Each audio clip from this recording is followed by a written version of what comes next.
ಇಂದಿನ ದಿನಾಂಕ 7/6/2026. ಪ್ರಾರ್ಥ ಮುರಳಿ ಅವ್ಯಕ್ತ ಬಾಪ್ ದಾದ ರಿವೈಸ್ 31/3/2010. ಮಧುಬನ. ಪೂರ್ವಜ ಮತ್ತು ಪೂಜ್ಯದ ಸ್ವಮಾನದಲ್ಲಿದ್ದು ಮನ್ಸಾ ಮೂಲಕ ಸರ್ವರ ಪಾಲನೆ ಮಾಡಿ ಇಡೀ ವೃಕ್ಷಕ್ಕೆ ಸಕಾಶವನ್ನು ನೀಡಿ. ಈ ದಿನ ಬಾಪ್ ದಾದಾರವರು ತನ್ನ ಪೂರ್ವಜ ಮತ್ತು ಪೂಜ್ಯ ಆತ್ಮಗಳನ್ನು ನೋಡುತ್ತಿದ್ದಾರೆ. ತಮ್ಮನ್ನು ತಾವು ಪೂರ್ವಜ ಆತ್ಮಗಳೆಂದು ತಿಳಿದೀರಲ್ಲವೇ? ಪೂಜ್ಯ ಆತ್ಮಗಳ ನಿವಾಸ ಯಾವುದು? ತಮ್ಮ ವೃಕ್ಷವನ್ನು ಎದುರಿನಲ್ಲಿ ತೆಗೆದುಕೊಂಡು ಬಂದು ನೋಡಿ. ತಮ್ಮ ಸ್ಥಾನ ಎಲ್ಲಿದೆ? ತಾವು ಪೂರ್ವಜರ ಸ್ಥಾನ ಕೆಳಗಿದೆ ಎಂದು ತಿಳಿದಿದೆ.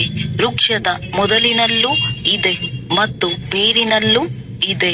ಬೇರಿಂದಲೇ ಇಡೀ ವೃಕ್ಷಕ್ಕೆ ಪಾಲನೆ ಸಿಗುತ್ತದೆ ಅಂದಾಗ ತಾವು ಇಡೀ ವೃಕ್ಷದ ರೆಂಬೆಗಳು, ಕೊಂಬೆಗಳು, ಎಲೆಗಳ ಪಾಲನೆ ಮಾಡುವವರು, ಸಕಾಶ ಕೊಡುವ ಪೂರ್ವಜರಾಗಿದ್ದೀರಿ. ಪೂರ್ವಜರ ಜೊತೆ ಪೂಜ್ಯರೂ ಸಹ ಆಗಿದ್ದೀರಿ. ಬೇರು ಮೂಲಕ ಕೊನೆಯ ಎಲೆಗೂ ಸಹ ಸಕಾಶ ಶಕ್ತಿ ಸಿಗುತ್ತದೆ. ತಮ್ಮನ್ನು ತಾವು ಇಡೀ ವೃಕ್ಷಕ್ಕೆ ಶಕ್ತಿ ಕೊಡುವವರು ಎಂದು ಅನುಭವ ಮಾಡುತ್ತೀರಾ? ನಾವು ಪೂರ್ವಜರು ಆತ್ಮರೂಪಿ ಕೊಂಬೆ, ರೆಂಬೆಗಳಿಗೆ ಮತ್ತು ಎಲೆಗಳಿಗೆ ಶಕ್ತಿ ಕೊಡುತ್ತಿದ್ದೇವೆ ಎಂಬ ನಶೆ ಇರುತ್ತದೆಯೇ? ಹೇಗೆ ಬ್ರಹ್ಮ ತಂದೆಗೆ ಗ್ರೇಟ್ ಗ್ರೇಟ್ ಗ್ರ್ಯಾಂಡ್ ಫಾದರ್ ಎಂದು ಹೇಳಿದಾಗ ತಾವು ಅವರ ಮಕ್ಕಳು, ಜೊತೆಗಾರರು ಸಹ master great great grand father ಆಗಿದ್ದೀರಿ.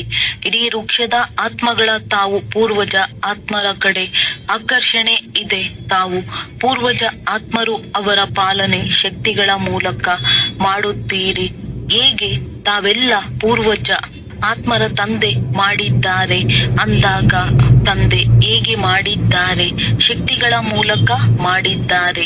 ಅದೇ ರೀತಿ ತಾವು ಸಹ ಪೂರ್ವಜರ ಸಂಬಂಧದಿಂದ ಶಕ್ತಿಗಳ ಮೂಲಕ ಅವರ ಪಾಲನೆ ಮಾಡುವವರು. ವರ್ತಮಾನ ಸಮಯದಲ್ಲಿ ಎಲ್ಲಾ ಆತ್ಮರು ದುಃಖಿಯಾಗಿ ಕೂಗುತ್ತಿರುವುದನ್ನು ನೋಡಿದ್ದೀರಿ. ತಮ್ಮ ದೇವಿ ದೇವತೆಗಳನ್ನು ಬನ್ನಿ, ನಮ್ಮ ರಕ್ಷಣೆ ಮಾಡಿ, ನಮಗೆ ಶಾಂತಿ ಕೊಡಿ, ನಮಗೆ ಶಕ್ತಿ ಕೊಡಿ, ಓ ಕ್ಷಮಾಸಾಗರ ಪೂರ್ವಜರು ನಮಗೆ ಪಾಲನೆ ಕೊಡಿ ಎಂದು ಕೂಗುತ್ತಿದ್ದಾರೆ ಅಂದಾಗ ಈ ಶಬ್ದ ತಾವು ಪೂರ್ವಜ ಆತ್ಮಗಳ ಕಿವಿಗೆ ಕೇಳಿಸುತ್ತಿದೆಯೇ?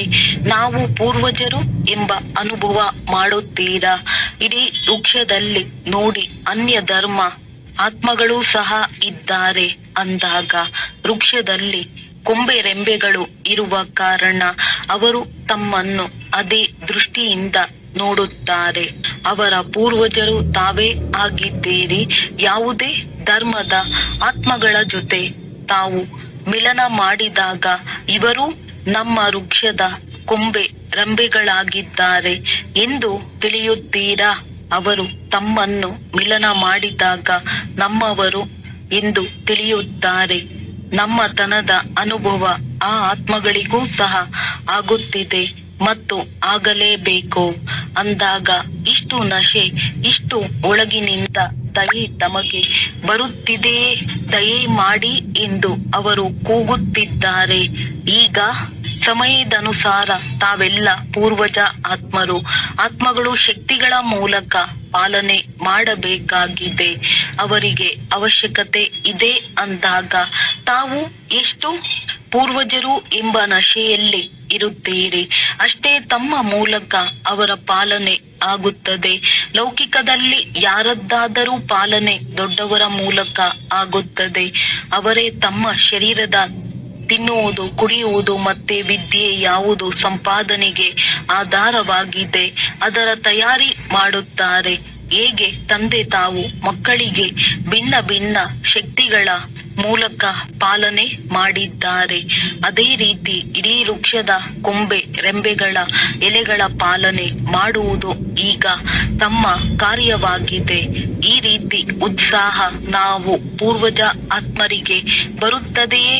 ಪೂಜ್ಯರು ಆಗಿದ್ದೇವೆ ಎಂಬ ನಶೆ ಇದೆಯೇ ನೋಡಿ. ಇಡೀ ಡ್ರಾಮಾದಲ್ಲಿ ಎಷ್ಟು ತಾವು ಆತ್ಮಗಳಿಗೆ ಕಾಯ್ದೆ ಪ್ರಮಾಣ ಪೂಜೆ ಆಗುತ್ತದೆ, ಅಷ್ಟು ಯಾವುದೇ ಮಹಾತ್ಮ ಧರ್ಮ ಪಿತರಿಗೆ ಆಗುವುದಿಲ್ಲ.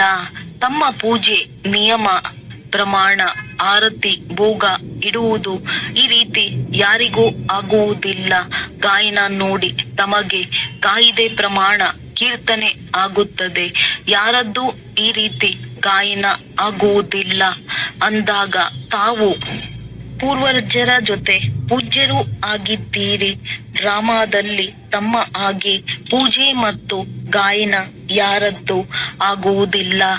ಬಾಪ್ತಾದ ಅಂತಹ ತಾವು ಪೂಜ್ಯ ಮತ್ತು ಪೂರ್ವಜ ಆತ್ಮಗಳನ್ನು ನೋಡಿ ಎಷ್ಟು ಖುಷಿ ಆಗುತ್ತಾರೆ. ತಂದೆ ಹೃದಯದಿಂದ ಪದೇ ಪದೇ ವಾವ್, ನನ್ನ ಸರ್ವ ವೃಕ್ಷದ ಪೂರ್ವಜ ಮತ್ತು ಪೂಜ್ಯ ಆತ್ಮಗಳೇ ವಾವ್ ಪಾಡು ಬರುತ್ತದೆ. ವರ್ತಮಾನದಲ್ಲಿ ಬಾಪ್ತಾದ ತಾವು ಮಕ್ಕಳೆಲ್ಲರಿಗೆ ತಮ್ಮ ಸ್ವಮಾನ ತಂದೆಯ ಸಮಾನ ಸಂಪನ್ನ ಮತ್ತು ಸಂಪೂರ್ಣ ಆಗುವುದು ಯಾವುದಿದೆ ಅದೇ ರೂಪವನ್ನು ನೋಡಲು ಬಯಸುತ್ತಾರೆ. ಅದಕ್ಕಾಗಿ ಒಂದು ಮಾತು ಮಕ್ಕಳು ಗಮನದಲ್ಲಿ ಇಟ್ಟುಕೊಳ್ಳಬೇಕು. ಎಲ್ಲ ಮಕ್ಕಳು ಪುರುಷಾರ್ಥ ಬಹಳ ಚೆನ್ನಾಗಿ ಮಾಡುವುದು ಬಾಪ್ತಾದಾರವರು ನೋಡಿದ್ದಾರೆ. ಆದರೆ ಸದಾ ಎಂಬ ಶಬ್ದ ಪ್ರತಿಯೊಬ್ಬರೂ ತಮ್ಮ ಪುರುಷಾರ್ಥದಲ್ಲಿ ಸೇರಿಸಿಕೊಳ್ಳಬೇಕು, ಅಟೆನ್ಷನ್ ಕೊಡಬೇಕು. ಬಾಪ್ತಾದ ಮಕ್ಕಳನ್ನು ಕೇಳುತ್ತಾರೆ, ಹೇಗೆ ತಂದೆ ತಾವು ಎಲ್ಲ ಮಕ್ಕಳನ್ನು ಶ್ರೇಷ್ಠ ಸ್ವಮಾನಧಾರಿ ಆತ್ಮಗಳ ರೂಪದಲ್ಲಿ ನೋಡುತ್ತಾರೆ, ಅದೇ ರೀತಿ ತಾವು ತಮ್ಮನ್ನೂ ಸಹ ಸ್ವಮಾನಧಾರಿ ಎಂದು ತಿಳಿದಿದ್ದೀರಾ. ನಾವು ಸಹ ನಮ್ಮ ರಾಜ್ಯಕ್ಕೆ ಹೋಗೋಣ ಎಂದು ಮಕ್ಕಳು ಬಯಸುವುದು ಬಾಪ್ತಾದಾರವರು ನೋಡಿದ್ದಾರೆ. ಈಗ ಮನೆಗೆ ಹೋಗಬೇಕು ಎಂಬ ಹಾಡನ್ನು ಹೃದಯದಲ್ಲಿ ಹಾಡುತ್ತಿರುತ್ತಾರೆ. ಈಗ ಮನೆಗೆ ಹೋಗಬೇಕು, ರಿಟರ್ನ್ ಜರ್ನಿ ಮಾಡಬೇಕು. ಇದಕ್ಕಾಗಿ ಬಾಪ್ತಾದಾರವರು ಇಡೀ ಸಮಯ ತಮ್ಮನ್ನು ತಾವು ಯಾವುದಾದರೂ ಸೇವೆಯಲ್ಲಿ ಬ್ಯುಸಿಯಾಗಿ ಇಟ್ಟುಕೊಳ್ಳಿ ಎಂದು ಮೊದಲೇ ಹೇಳಿದ್ದರು. ಬಾಪ್ತಾದಾರವರು ನೋಡಿದ್ದರು ಸೇವೆಯ ರುಚಿ, ಸೇವೆಯ ಉಮಂಗ ಉತ್ಸಾಹ ಈಗಲೂ ಮಕ್ಕಳಲ್ಲಿದೆ. ಒಳ್ಳೆಯ ಸೇವೆಯ ಸಮಾಚಾರವೂ ಸಹ ಬಾಪ್ತಾದಾರವರು ಕೇಳುತ್ತಾರೆ. ಆದರೆ ಬಾಪ್ತಾದ ತೀವ್ರ ಗತಿಯಲ್ಲಿ ಮುಂದುವರಿಯಲು ಮಕ್ಕಳಿಗೆ ವಿಶೇಷ ಅಟೆನ್ಷನ್ ಕೊಡಿಸುತ್ತಾರೆ. ಕೇವಲ ವಾಚಾ ಸೇವೆ ಅಲ್ಲ, ಸೇವೆ ಮಾಡುತ್ತೀರಿ ಅಂದಾಗ ಒಂದೇ ಸಮಯದಲ್ಲಿ 3 ಸೇವೆಗಳನ್ನು ಒಟ್ಟಿಗೆ ಮಾಡಿ. ಮನಸ ಮೂಲಕ ಸಕಾಶ ಕೊಡಿ, ವಾಚಾ ಮೂಲಕ ಜ್ಞಾನವನ್ನು ಕೊಡಿ ಮತ್ತು ಕರ್ಮಣ ಅರ್ಥಾತ್ ತಮ್ಮ ಸಂಪರ್ಕದ ಮೂಲಕ, ಸಂಬಂಧದ ಮೂಲಕ, ಚೆಹರೆಯ ಮೂಲಕ ಈ ರೀತಿ ಸೇವೆ ಮಾಡಿ. ಅದರ ಪ್ರಭಾವವು ಜೊತೆಗೆ ಸೇವೆಯಲ್ಲಿ ಇರಲಿ. ಒಂದೇ ಸಮಯದಲ್ಲಿ 3 ಸೇವೆಗಳನ್ನು ಒಟ್ಟಿಗೆ ಮಾಡಿ. ಏಕೆಂದರೆ ಈಗ ಆತ್ಮಗಳು ಸೇವೆಗಾಗಿ ಸ್ವಲ್ಪ ವ್ಯತ್ಯಾಸವಿರಲಿ, ಸ್ವಲ್ಪ ಬದಲಾವಣೆ ಆಗಬೇಕು ಎಂದು ಬಯಸುತ್ತಾರೆ. ಒಂದೇ ಸಮಯದಲ್ಲಿ 3 ಸೇವೆಗಳನ್ನು ಮಾಡಲು ಸಾಧ್ಯವೇ? ಯಾವ ಸಮಯದಲ್ಲಿ ವಾಚಾ ಮೂಲಕ ಸೇವೆ ಮಾಡುತ್ತಾ, ಆ ಸಮಯದಲ್ಲಿ ಮನಸ ಮೂಲಕ ಮತ್ತು ಕರ್ಮಣ ಅರ್ಥಾತ್ ಸಂಪರ್ಕ ಸಂಬಂಧದ ಮೂಲಕವೂ ಆಗುತ್ತಿದೆ ಎಂದು ಚೆಕ್ ಮಾಡಿಕೊಳ್ಳುತ್ತೀರಾ? ಜೊತೆಗೆ ಆಗುತ್ತದೆ. ಯಾರು ನಾವು ಒಂದೇ ಸಮಯದಲ್ಲಿ 3 ಸೇವೆಗಳನ್ನು ಮಾಡುತ್ತಿದ್ದೇವೆ ಎಂದು ತಿಳಿದಿದ್ದೀರೋ ಅವರು ಕೈ ಎತ್ತಿ. 3 ಸೇವೆಗಳನ್ನು ಮಾಡುತ್ತೀರಾ? ಒಳ್ಳೆಯದು. ಮೊದಲನೆಯ ಲೈನ್ ಕಡಿಮೆ ಕೈ ಏಕೆ ಎತ್ತುತ್ತಿದ್ದೀರಾ? ಏಕೆ ಮೊದಲನೇ ಲೈನ್ ಯೋಚನೆ ಮಾಡುತ್ತಿದ್ದೀರಾ? ಮಧುಬನದವರು ಮಾಡುತ್ತಿದ್ದೀರಾ? ಮಧುಬನದವರು ಕೈ ಎತ್ತಿ. ಮಾಡುತ್ತಿದ್ದರೆ ಕೈ ಎತ್ತಿ. ಒಂದೇ ಸಮಯದಲ್ಲಿ 3 ಸೇವೆಗಳು ಅಂದಾಗ ಈಗ ಅಟೆನ್ಷನ್ ಪ್ಲೀಸ್. ಕೆಲವೊಮ್ಮೆ ಅಲ್ಲ, ಏನಾಗುತ್ತದೆ, ಸೇವೆಯಂತೂ ಮಾಡುತ್ತೀರಿ, ಆದರೆ ಸೇವೆಯಲ್ಲಿ ತಮಗೆ ಮತ್ತು ಜೊತೆಗಾರರ ಸಂತುಷ್ಟತೆ ಇರಬೇಕು.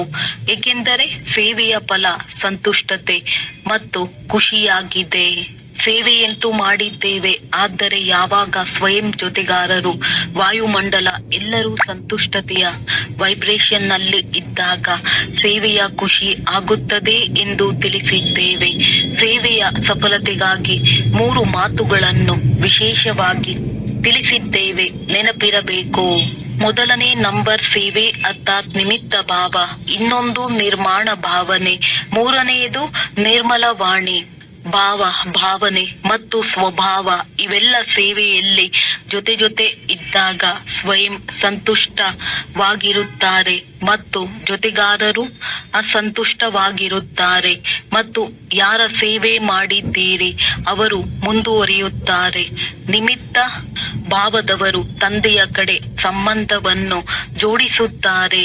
ವರ್ತಮಾನದಲ್ಲಿ ಬಾಪ್ ತಾದಾರವರು ನೋಡಿದ್ದಾರೆ ಯಾವುದು ಬಾಪ್ ತಾದಾರವರ ಮೂಲ ಮಾತಾಗಿದೆ ಪ್ರತಿಯೊಬ್ಬರು ಮತ್ತು ತಾವು ಮೂಲ ಮಾತಾಗಿದೆ ಪ್ರತಿಯೊಬ್ಬರು ಮತ್ತು ತಾವು ಎಲ್ಲೇ ಸೇವೆಗೆ ಹೋಗುತ್ತೀರಾ ಅಂದಾಗ ಜೊತೆಗಾರರು ಸಂತುಷ್ಟವಾಗಿದ್ದಾರೆಯೇ ಎಂದು ಚೆಕ್ ಮಾಡಿಕೊಳ್ಳಿ. ಏಕೆಂದರೆ ಸೇವೆಯ ಸಫಲತೆಯಾಗಿದೆ ಸಂತುಷ್ಟತೆಯ ಫಲಪ್ರಾಪ್ತಿ ಆಗಲಿ, ಖುಷಿ ಪ್ರಾಪ್ತಿ ಆಗಲಿ. ಜೊತೆಗೆ ಒಂದು ಮಾತು ಬಾಪ್ ತಾದ ಸೂಚನೆ ಕೊಡುತ್ತಾರೆ, ನಡೆಯುತ್ತಾ ಓಡಾಡುತ್ತಾ ಸಂಘಟನೆಯಲ್ಲೂ ಇರುತ್ತೀರಿ. ಯಾರಾದರೂ ಸೇವೆಯಲ್ಲಿ ಜೊತೆ ಇರುತ್ತಾರೆ ಅಂದಾಗ ಒಬ್ಬರಿಗೊಬ್ಬರನ್ನು ಆತ್ಮದ ರೂಪದಲ್ಲಿ ನೋಡಿ, ಆತ್ಮದ ರೂಪದಲ್ಲಿ ನೋಡುತ್ತಲೂ ಇದ್ದಾರೆ, ಅಭ್ಯಾಸವೂ ಮಾಡುತ್ತಾರೆ. ಆದರೆ ಆತ್ಮನನ್ನು ನೋಡಿದಾಗ ಆತ್ಮನ ನಿಜ ಆಗ ತಮಗೆ ದಯೆ ಬರುತ್ತದೆ. ಸ್ವಯಂ ಸಹ ಸುರಕ್ಷಿತವಾಗಿರಿ, ಶ್ರಾಪ ತೆಗೆದುಕೊಳ್ಳಬೇಡಿ. ತೆಗೆದುಕೊಳ್ಳುವವರು ನೀವಾಗಿದ್ದೀರಿ. ತೆಗೆದುಕೊಳ್ಳಬೇಡಿ, ಕೊಡಬೇಡಿ ಅಂದಾಗ ಈಗ ಬಾಪ್ ದಾದ ಈ ದಿನದ ಅಥವಾ ಬರುವವರೆಗೆ ಹೋಮ್ವರ್ಕ್ ಕೊಡುತ್ತಾರೆ. ಎಂದಾದರೂ ಯಾರನ್ನಾದರೂ ಆತ್ಮನ ರೂಪದಲ್ಲಿ ನೋಡಿದಾಗ ವರ್ತಮಾನ ಸಂಸ್ಕಾರ ರೂಪದಲ್ಲಿ ನೋಡಬೇಡಿ. ಆತ್ಮ ಎಂದು ಹೇಳಿದಾಗ ಆತ್ಮನ ನಿಜ ಸಂಸ್ಕಾರ ಯಾವುದಿದೆ ಆ ವಾಸ್ತವ ಸಂಸ್ಕಾರ ರೂಪದಲ್ಲಿ ಸಂಬಂಧದಲ್ಲೂ ಬನ್ನಿ ಮತ್ತು ದೃಷ್ಟಿಯಲ್ಲೂ ಆ ದೃಷ್ಟಿಯಿಂದ ನೋಡಿದಾಗ ಯಾವ ವಿಘ್ನ ಬರುತ್ತದೆ, ಯಾವುದರ ಕಾರಣ ಪುರುಷಾರ್ಥದಲ್ಲಿ ತೀವ್ರತೆ ಬರುವುದಿಲ್ಲ ಅಂದಾಗ ಈಗ ವೃತ್ತಿ ಬದಲಾವಣೆ ಆದಾಗ, ದೃಷ್ಟಿ ಬದಲಾವಣೆ ಆದಾಗ ಮಾತುಗಳು ಸಮಾಪ್ತಿಯಾಗಿ ಬಿಡುತ್ತವೆ.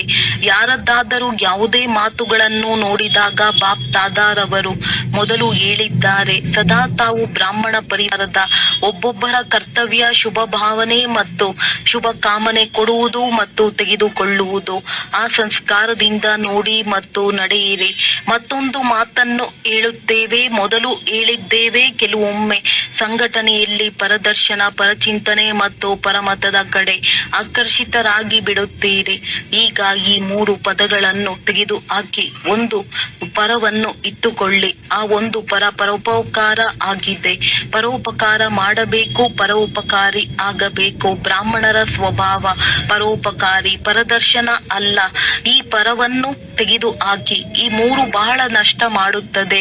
ಆದ್ದರಿಂದ ತಮ್ಮ ಸ್ವಮಾನ ನಾನು ಬ್ರಾಹ್ಮಣ ಆತ್ಮನ ಸ್ವಮಾನವೇ ಆಗಿದೆ, ಪರೋಪಕಾರ ಎಂದು ನೆನಪಿಟ್ಟುಕೊಳ್ಳಿ. ಮತ್ತೊಂದು ಸೀಸನ್ ನಲ್ಲಿ ಬಾಪ್ ತಾದಾರವರು ಪ್ರತಿಯೊಬ್ಬರಲ್ಲಿ ಈ ಪರಿವರ್ತನೆ ನೋಡಲು ಬಯಸುತ್ತಾರೆ. ಆಗುತ್ತದೆಯೇ? ಆಗುತ್ತದೆಯೇ? ಕೈ ಎತ್ತಿ. ಕೈ ಎತ್ತುವುದರಲ್ಲಿ ಚೆನ್ನಾಗಿದ್ದೀರಿ. ಆದರೆ ಏನು ಮಾಡಬೇಕು? ಒಳ್ಳೆಯದು. ಬಾಪ್ ತಾದಾರವರು ಶುಭಾಶಯಗಳನ್ನು ನೀಡುತ್ತಿದ್ದಾರೆ. ಒಬ್ಬರಿಗೊಬ್ಬರು ಅಟೆನ್ಷನ್ ಕೊಡಿಸುತ್ತಿರಬೇಕು. ಏನು ಮಾಡಬೇಕು? ಪ್ರತಿನಿತ್ಯ ರಾತ್ರಿ ನಿದ್ದೆ ಮಾಡುವ ಮೊದಲು ಬಾಪ್ ತಾದಾರವರಿಗೆ ಗುಡ್ ನೈಟ್ ಹೇಳುವುದರ ಮೊದಲು ತಮ್ಮ ಪೂರ್ತಿ ಲೆಕ್ಕವನ್ನು ಕೊಡಬೇಕು. ಒಳ್ಳೆಯದನ್ನು ಮಾಡಲಿ ಅಥವಾ ಕೆಟ್ಟದನ್ನು ಮಾಡಲಿ, ಯಾವುದು ಮಾಡಿದ್ದೀರೋ ಅದರ ಲೆಕ್ಕವನ್ನು ಕೊಟ್ಟು ಮತ್ತು ಬುದ್ಧಿಯನ್ನು ಖಾಲಿ ಮಾಡಿ ಗುಡ್ ನೈಟ್ ಹೇಳಬೇಕು. ತಂದೆಯ ಜೊತೆ ಮತ್ತು ತಂದೆಯ ನೆನಪಿನಲ್ಲೇ ತಾವು ಮಲಗಬೇಕು. ತಮ್ಮ ನಿದ್ರೆ ಬಹಳ ಚೆನ್ನಾಗಿರುತ್ತದೆ. ಮೊದಲು ತಮ್ಮನ್ನು ಖಾಲಿ ಮಾಡಿಕೊಳ್ಳಬೇಕು. ಬುದ್ಧಿಯಲ್ಲಿ ಯಾವುದೇ ಮಾತನ್ನು ಇಟ್ಟುಕೊಳ್ಳಬಾರದು. ತಂದೆಯ ರೂಪದಲ್ಲಿ ಪೂರ್ತಿ ಲೆಕ್ಕವನ್ನು ಸತ್ಯ ಹೃದಯದಿಂದ ಕೊಟ್ಟಿದ್ದೇ ಆದರೆ ತಾವು ಧರ್ಮರಾಜನ ಪುರಿಯಲ್ಲಿ ಹೋಗುವ ಅವಶ್ಯಕತೆ ಇಲ್ಲ. ಸತ್ಯ ಹೃದಯಕ್ಕೆ ಸಾಹೇಬ್ ರಾಜಿ ಆಗಿ ಬಿಡುತ್ತಾರೆ ಅಂದಾಗ ಹೋಮ್ವರ್ಕ್ ಸಿಕ್ಕಿದೆಯೇ? ಒಂದು ತಮ್ಮ ಪೂರ್ವಜ ಮತ್ತು ಪೂಜ್ಯ ರೂಪದ ಸೇವೆ ನಡೆಯುತ್ತಾ ಓಡಾಡುತ್ತಾ ಮಾಡಬಹುದು. ತಂದೆ ನೋಡಿದರು ಈ ಜನಕ್ ಮಗು ಆರೋಗ್ಯ ಚೆನ್ನಾಗಿಲ್ಲವೆಂದರು. ವಿಶೇಷವಾಗಿ ಕರಾಚಿಯಲ್ಲಿ ಮನ್ಸಾ ಸಕಾಶವನ್ನು ಕೊಟ್ಟರು. ಯಾರೇ ನಿಮಿತ್ತವಾಗಿರಲಿ, ಆದರೆ ಇವರು ಪ್ರತ್ಯಕ್ಷ ರೂಪದಲ್ಲಿ ಮಾಡಿದರು. ಅಲ್ಲಿನ ಆತ್ಮಗಳಿಗೆ ಸಕಾಶ ಸಿಕ್ಕಿದೆ ಮತ್ತು ಉತ್ಸಾಹದಿಂದ ಮುಂದುವರಿಯುತ್ತಿದ್ದರು. ಈ ರೀತಿ ಬಾಪ್ ದಾದಾರವರು ಪ್ರತ್ಯಕ್ಷ ರೂಪದಲ್ಲಿ ಉದಾಹರಣೆ ನೋಡಿದರು ಅಂದಾಗ ತಾವೆಲ್ಲರೂ ಮಾಡಬಹುದು. ದುಃಖಿಗಳಿಗೆ ಖುಷಿಯ ಅಲೆಗಳನ್ನು ತಲುಪಿಸಲು ಆಗುತ್ತದೆಯೇ? ಕೂಗುವವರಿಗೆ ತಮ್ಮ ಭಕ್ತರೇ ತಮ್ಮನ್ನೇ ಕೂಗುತ್ತಿದ್ದಾರೆ. ನಮ್ಮ ದೇವಿ ಅಥವಾ ನಮ್ಮ ದೇವತೆ ಯಾವಾಗ ಬಂದು ದಯೆ ತೋರಿಸುತ್ತಾರೆ ಎಂದು ನೋಡುತ್ತಿದ್ದಾರೆ. ತಮಗೆ ಕೇಳಿಸುವುದಿಲ್ಲ, ಆದರೆ ತಂದೆಗೆ ಬಹಳ ಕೇಳಿಸುತ್ತದೆ. ಪ್ರತಿಯೊಬ್ಬರು ತಮ್ಮ ಭಕ್ತರನ್ನು ತಾವು ತಿಳಿದುಕೊಂಡಿಲ್ಲವೇ?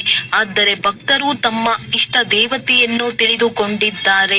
ಅವರಂತೂ ಕೂಗುತ್ತಾರೆ ಮತ್ತು ತಾವು ಪ್ರತಿಯೊಬ್ಬರ ಬ್ರಾಹ್ಮಣ ಆತ್ಮರ ಭಕ್ತರಾಗಿದ್ದಾರೆ. ಬುದ್ಧಿಹೀನರಾಗಿರಲಿ ಅಥವಾ ಬುದ್ಧಿವಂತರಾಗಿರಲಿ ತಮ್ಮ ಭಕ್ತರೇ ಆಗಿದ್ದಾರೆ. ಏಕೆಂದರೆ ಬೇರಿನಲ್ಲಿ ಕುಳಿತಿದ್ದೀರಲ್ಲವೇ? ತಮ್ಮದು ಶಕ್ತಿ ಕೊಡುವ ಪಾರ್ಟ್ ಆಗಿದೆ. ಈಗ ಮನ್ಸ ಸೇವೆಯನ್ನು ವೃದ್ಧಿ ಮಾಡಿ ಮತ್ತು ಎಷ್ಟು ಬ್ಯುಸಿಯಾಗಿರುತ್ತೀರೋ ಅಷ್ಟು ನಿರ್ವಿಘ್ನ ಆಗಿರುತ್ತೀರಿ. ಮಾಡಲು ಸಾಧ್ಯವೇ? ಮನ್ಸ ಸೇವೆಯನ್ನು ಮಾಡಲು ಗೊತ್ತಿದೆ ಎಲ್ಲವೇ? ಗೊತ್ತಿದೆಯೇ?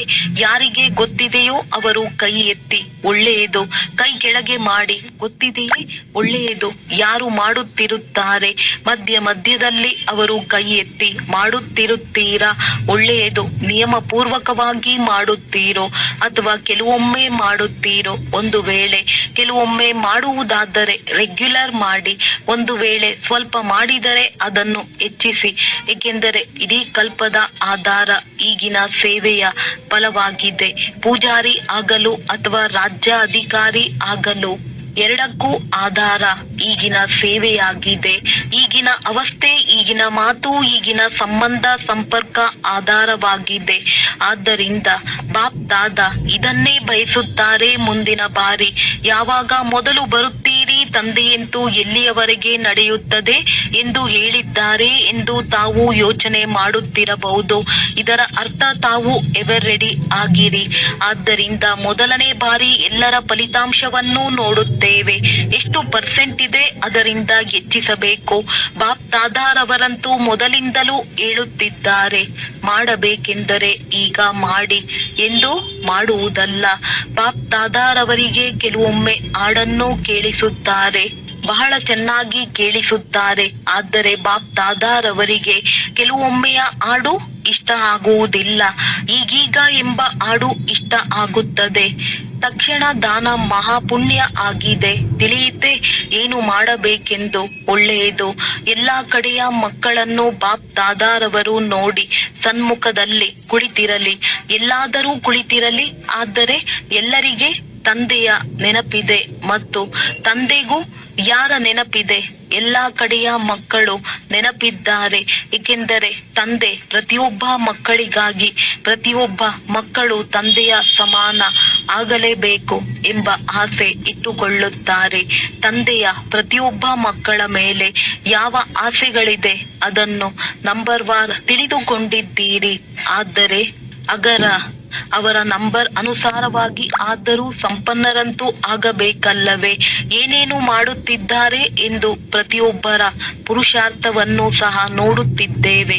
ತಂದೆಗೆ ಬಹಳ ಪ್ರೀತಿ ಬರುತ್ತದೆ. ಪರಿಶ್ರಮ ಮಾಡಿದಾಗ ಬಹಳ ಪ್ರೀತಿ ಬರುತ್ತದೆ. ಪರಿಶ್ರಮದಿಂದ ಬಿಡುಗಡೆ ಆಗಲಿ, ಪ್ರೀತಿಯಲ್ಲಿ ತಲ್ಲೀನರಾಗಲಿ. ಎಷ್ಟು ಪ್ರೀತಿಯಲ್ಲಿ ತಲ್ಲೀನರಾಗುತ್ತೀರಿ ಅಷ್ಟು ಪರಿಶ್ರಮ ಕಡಿಮೆ. ಮತ್ತು ಬಾಪ್ ದಾದಾರವರು ಕೈ ಎತ್ತಿಸುತ್ತಾರೆ.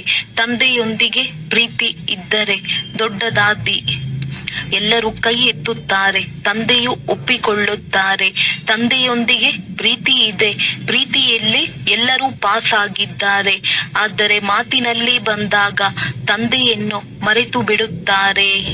ಎಲ್ಲಾ ಕಡೆಯ ಮಕ್ಕಳಿಗೆ ಬಾಪ್ ದಾದಾರವರ ಪದಮದಷ್ಟು ಪ್ರೀತಿ ಮತ್ತು ಹೃದಯದ ಪ್ರೀತಿಯನ್ನು ಸ್ವೀಕಾರ ಮಾಡಿ. ಎಲ್ಲ ಮಾಲೀಕ ಮಕ್ಕಳಿಗೆ ತಂದೆ ಲಕ್ಷದಷ್ಟು ಶುಭಾಶಯಗಳನ್ನು ನೀಡುತ್ತಿದ್ದಾರೆ. ಹಾರುತ್ತೀರಿ ಮತ್ತು ಹಾರಿಸುತ್ತೀರಿ, ಒಳ್ಳೆಯದು. ವರದಾನ: ಸ್ವಸ್ಥಿತಿಯ ಮೂಲಕ ಸರ್ವ ಪರಿಸ್ಥಿತಿಗಳನ್ನು ಪಾರು ಮಾಡುವಂತಹ ನಿರಾಕಾರಿ ಅಲಂಕಾರಿ ಭವ. ಯಾರು ಅಲಂಕಾರಿ ಆಗಿದ್ದಾರೆಯೋ ಅವರೆಂದಿಗೂ ದೇಹ ಅಹಂಕಾರಿ ಆಗಲು ಸಾಧ್ಯವಿಲ್ಲ. ನಿರಾಕಾರಿ ಹಾಗೂ ಅಲಂಕಾರಿ ಆಗಿರುವುದೇ ಮನ್ಮನಾಭವ, ಮಧ್ಯಾಜೀಭವ ಆಗಿದೆ. ಯಾವಾಗ ಸದಾ ಇಂತಹ ಸ್ವಸ್ಥಿತಿಯಲ್ಲಿ ಸ್ಥಿತರಾಗಿ ಇರುತ್ತೀರೆಂದರೆ ಸರ್ವ ಪರಿಸ್ಥಿತಿಗಳನ್ನು ಸಹಜವಾಗಿಯೇ ಪಾರು ಮಾಡಿಬಿಡುತ್ತೀರಿ. ಇದರಿಂದ ಅನೇಕ ಹಳೆಯ ಸ್ವಭಾವಗಳು ಸಮಾಪ್ತಿ ಆಗಿಬಿಡುತ್ತವೆ. ಸ್ವಯಂನಲ್ಲಿ ಆತ್ಮಿಕ ಭಾವದಿಂದ ನೋಡುವುದರಿಂದ ಭಾವ ಸ್ವಭಾವಗಳ ಮಾತುಗಳು ಸಮಾಪ್ತಿ ಆಗಿಬಿಡುತ್ತವೆ ಹಾಗೂ ಎದುರಿಸುವ ಸರ್ವ ಶಕ್ತಿಗಳೆಲ್ಲವೂ ತಮ್ಮಲ್ಲಿ ಬಂದು ಬಿಡುತ್ತದೆ. ಸ್ಲೋಗನ್: ಸಂಕಲ್ಪದ ಒಂದು ಹೆಜ್ಜೆ ತಮ್ಮದಿದ್ದರೆ ಸಹಯೋಗದ 1000 ಹೆಜ್ಜೆಗಳು ತಂದೆಯದಾಗಿರುತ್ತದೆ. ಅವ್ಯಕ್ತ ಸೂಚನೆಗಳು: ಸದಾ ಹರ್ಷಿತರಾಗಿರಲು ತಮ್ಮ ಸ್ವಭಾವವನ್ನು ಸರಳ ಮಾಡಿಕೊಳ್ಳಿರಿ, ಸಹನಶೀಲರಾಗಿರಿ. ಯಾರು ತಮ್ಮ ಮತ್ತು ಅನ್ಯರ ಕಳೆದುದನ್ನು ನೋಡುವುದಿಲ್ಲ, ಸೆಕೆಂಡಿನಲ್ಲಿ ಫುಲ್ ಸ್ಟಾಪ್ ಇಡುತ್ತಾರೆ, ಅವರು ಸರಳ ಚಿತ್ತರಾಗಿರುತ್ತಾರೆ. ಮತ್ತು ಯಾರು ಸರಳ ಚಿತ್ತರಾಗಿರುತ್ತಾರೆ ಅವರ ನಯನಗಳಿಂದ, ಮುಖದಿಂದ, ಚಲನೆಯಿಂದ ಮಧುರತೆ ಅಥವಾ ಹರ್ಷಿತ ಮುಖತೆ ಪ್ರತ್ಯಕ್ಷ ರೂಪದಲ್ಲಿ ನೋಡಲು ಬರುತ್ತದೆ. ಇಂತಹ ಸರಳ ಚಿತ್ತ ಸ್ಥಿತಿಯುಳ್ಳವರು ಅನ್ಯರನ್ನೂ ಸಹ ಸರಳ ಚಿತ್ತರನ್ನಾಗಿ ಮಾಡುತ್ತಾರೆ. ಸರಳ ಚಿತ್ತ ಅಂದರೆ ಯಾವ ಮಾತು ಕೇಳುತ್ತಾರೆ, ನೋಡುತ್ತಾರೆ, ಮಾಡುತ್ತಾರೆ ಅದು ಸಾರಯುಕ್ತವಾಗಿರುತ್ತದೆ ಮತ್ತು ಸಾರವನ್ನೇ ತೆಗೆದುಕೊಳ್ಳುತ್ತಾರೆ. ಒಳ್ಳೆಯದು. ಓಂ ಶಾಂತಿ. ಓಂ